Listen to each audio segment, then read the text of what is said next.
Have you ever wondered why most people struggle to stay healthy past 85? The answer isn't what you think. It's not genetics. It's not luck. It's 7 hidden patterns that slowly drain your strength, your memory, and your independence without you even noticing. In this video, we'll uncover exactly what they are, and more importantly, what you can do about them starting today. If you find this helpful, please hit that like button and subscribe. Let's get started. The number one reason people struggle past 85 is muscle loss, combined with immune decline. And here's what most people don't realize. When you lose just 10% of your muscle mass, your immune system weakens by 43%. That's nearly half your body's defense system gone. Diabetes risk jumps 68%. Dementia risk climbs 82%. But the most dangerous part? Your thigh muscles. When they weaken, fall risk increases fourfold. Statistics show that if you fall and fracture a bone after 80, there's a 25% chance you won't survive the year. Not from the bone itself, but from what happens next. Pneumonia, muscle loss, a cascade most never recover from. Think about Frank. He's 84. One afternoon, he tripped on a rug and broke his hip. After the fall, he realized how much strength he had quietly lost. Muscle loss doesn't just make you weaker, it makes you vulnerable. Heart disease risk doubles. Stroke risk triples. Seniors with low muscle mass have depression rates 3.7 times higher. Why? Because muscles produce substances that regulate mood and brain function. When muscle fades, so does mental clarity. But here's the good news. Muscle can be rebuilt at any age, even at 90, even at 94. You can start right now in bed. Before you get up in the morning, take 5 minutes. Wiggle your ankles, stretch gently, bend your knees and rock them side to side. This warms up your circulation and prevents dizziness when you stand. Once you're up, try the 3-second muscle training method from Professor Masatoshi Nakamura in Japan. Seniors in their 60s to 80s improve their strength by 30% in 2 months. 2 simple movements. Exercise 1, slow chair sit. Cross your arms. Stand in front of a chair. Lower yourself slowly for 3 full seconds. This strengthens your thighs and glutes. Exercise 2, slow heel drop. Hold a chair, lift your heels, lower them slowly for 3 seconds. This strengthens your calves. Just 10 reps of each, 3 times per week. Frank started these exercises 6 months after his hip healed. 6 months later, he walked to the grocery store alone. No cane, no fear. Defense system gone. The second reason people struggle past 85 is poor sleep. And here's the trap. Many people assume they just have to live with poor sleep after a certain age. But that's not entirely true. Sleep changes as we age, yes, but it doesn't have to fall apart. Your body repairs itself during sleep. Your brain clears out waste. Your immune system resets. When sleep becomes shallow or fragmented, those healing processes get disrupted. You wake up tired. You forget simple things. You catch colds more easily, and over time it gets worse. Let's talk about Alice. She's 86. She didn't think much of waking up 3 or 4 times a night. She figured it was just normal at her age. But over time, she noticed her memory slipping. Her energy dropped. She caught more colds than usual. Her doctor explained something important.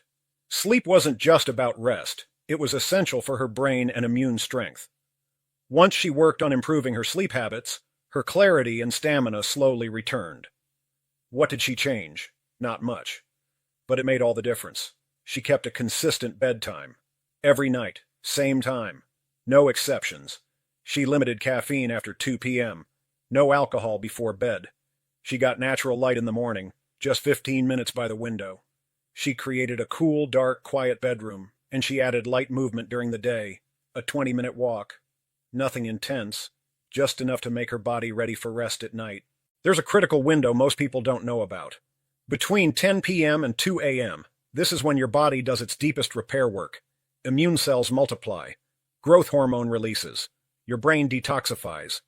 If you miss this window, you miss the healing. Studies show that seniors who sleep during these hours have 58% stronger immune systems. Their inflammation levels drop by 72%. After Alice adjusted her sleep schedule to align with this golden window, something remarkable happened. Within 3 months, her blood pressure normalized, her chronic joint pain eased, her memory sharpened. Sleep isn't just rest, it's medicine. And after 85, it might be the most powerful medicine you have. The third reason is silent inflammation that accelerates aging. One of the biggest threats to health after 85 doesn't come from outside the body. It starts quietly within. Doctors call it inflammaging. Chronic low-grade inflammation that slowly damages cells, tissues, and organs without causing obvious symptoms at first. Over time, it wears the body down from the inside out. This kind of inflammation is different from the swelling you see after a sprain. It's internal. It builds up through years of stress, processed food, poor sleep, lack of movement, and environmental toxins.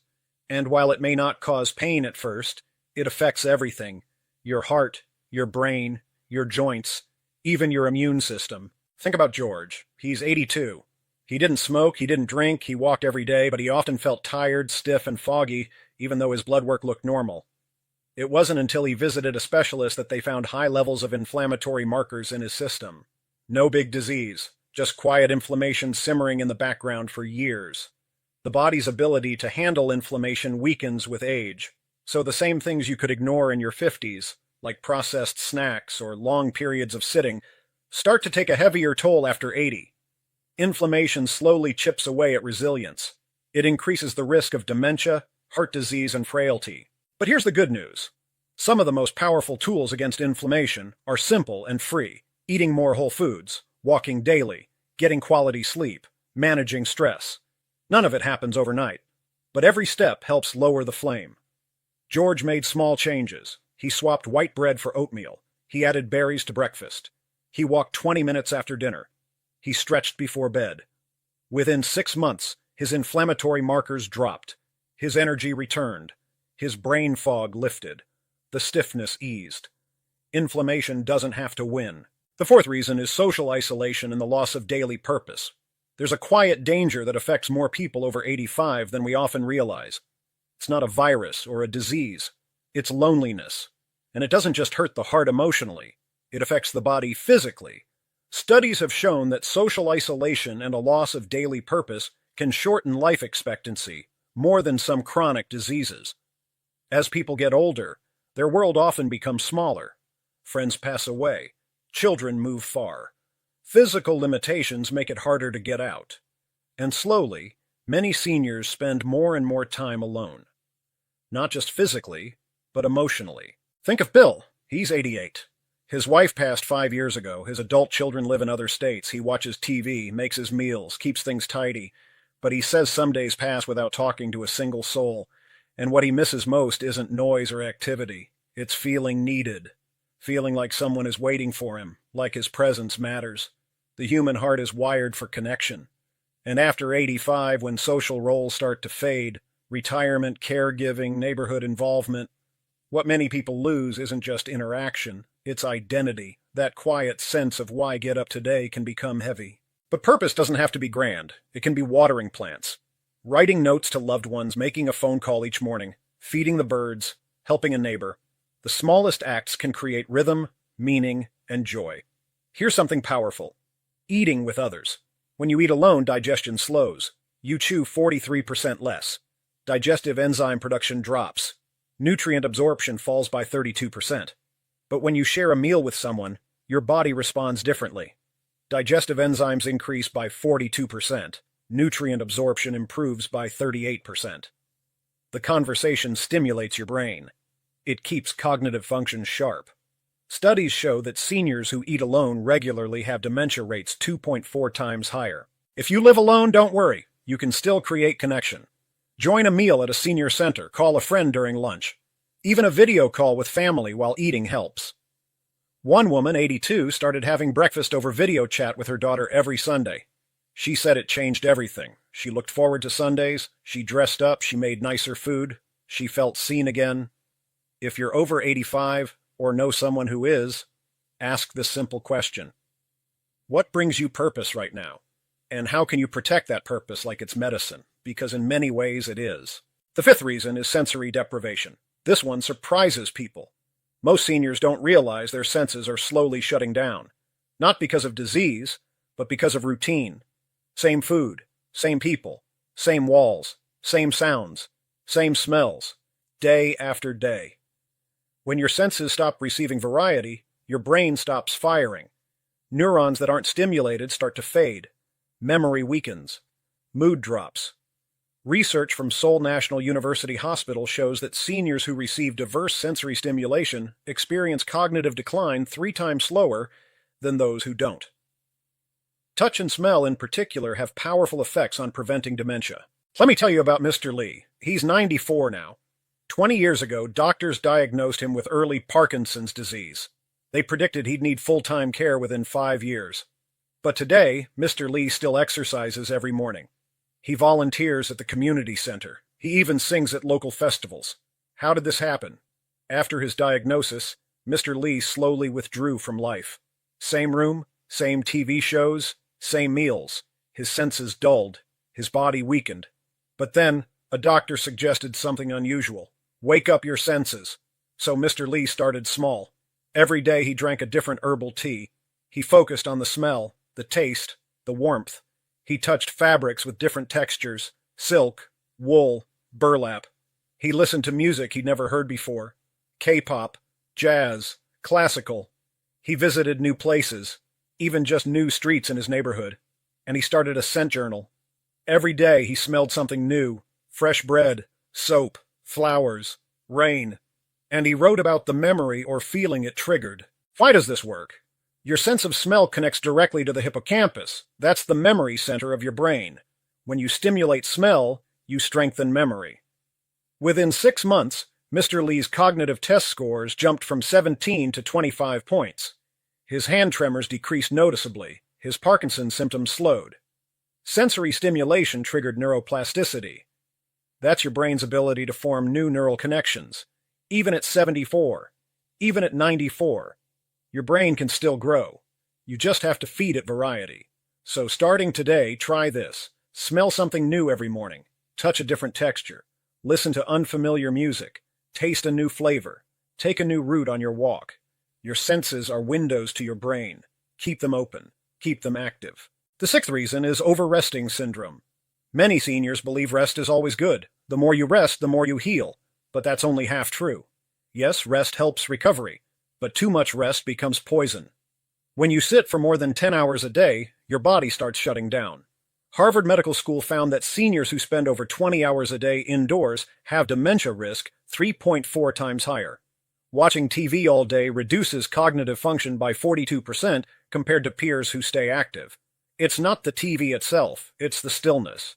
Your brain needs stimulation. Your muscles need movement. Your immune system needs sunlight. When you stay inside, vitamin D levels drop. Immune cells weaken. Even mild illnesses become dangerous. Pneumonia risk increases 2.8 times. Blood circulation slows. Blood clots form more easily. Seniors who sit for 18 hours or more daily have heart attack and stroke risk 2.3 times higher. Let me tell you about Mrs. Park. She's 93. After a fall, she became terrified of moving. She spent 2 years barely leaving her bedroom. She thought she was protecting herself, but her muscles vanished. Her balance worsened. Her mood collapsed. Then she tried something simple. Every day she stood by the window for 10 minutes, just standing, feeling the sunlight. Then she added gentle stretching, 5 minutes. Then she started walking in place, 2 minutes, 3 times a day. Within 3 months she walked to the local market alone. Her muscle strength increased by 45%. Her balance improved dramatically. The key isn't intense exercise, it's consistent movement. Even 10 minutes a day makes a difference. Stand by the window, feel the sun on your face, breathe fresh air, stretch your arms, rock side to side. These tiny movements tell your body, we're still alive. We're still moving. Movement is medicine, sunlight is medicine, fresh air is medicine. You don't need a gym, you just need to stand up, walk to the window, open it, breathe. That's enough to start. The 7th and final reason is dangerous exercise habits. This one shocks people. Many seniors believe exercise is always good. The more, the better. But after 85, certain exercises become deadly. Let me tell you about Chairman Han. He was 78. Everyone called him the health evangelist. Every morning at 5 a.m. he jogged. Every weekend he hiked mountains. While his friends used canes, Chairman Han wore shorts, showing off his strong calves. He didn't drink, didn't smoke. But one morning during his usual jog in the park, he suddenly collapsed. Paramedics rushed him to the ER. His heart was in shock. His hip was fractured from the fall. Later, when he regained consciousness, he grabbed my hand. tears in his eyes. He said, "Doctor, what did I do wrong? I exercised when others drank. I walked when others slept. Why did this happen to me?" Here's the truth. Chairman Han wasn't unlucky. He collapsed because he exercised like he was 20, but his body was 78. Think of a 70-year-old car. The exterior looks shiny, well-maintained. But inside, the engine parts are worn. The rubber gaskets are brittle. If you push it to 150 kilometers per hour, what happens? No matter how clean it looks, the engine explodes. The human body works the same way. After 75, your heart stiffens like leather. Blood vessels lose elasticity. Bones become porous like sponges, but your mind still feels young, so you ignore your engine's condition and floor the gas pedal. That's not exercise. That's violence against your own body. There are 5 exercises you must stop after 85. First, jogging that leaves you gasping for air. When you were young, your heart was like a soft rubber balloon. But after 70 years of non-stop beating, your heart is now stiff like thick leather. When you suddenly run and spike your heart rate, the stiff heart beats faster but can't accept or pump enough blood. Eventually, the heart muscle itself doesn't get blood. Ischemia. The heart suffocates. That's why people collapse suddenly while jogging.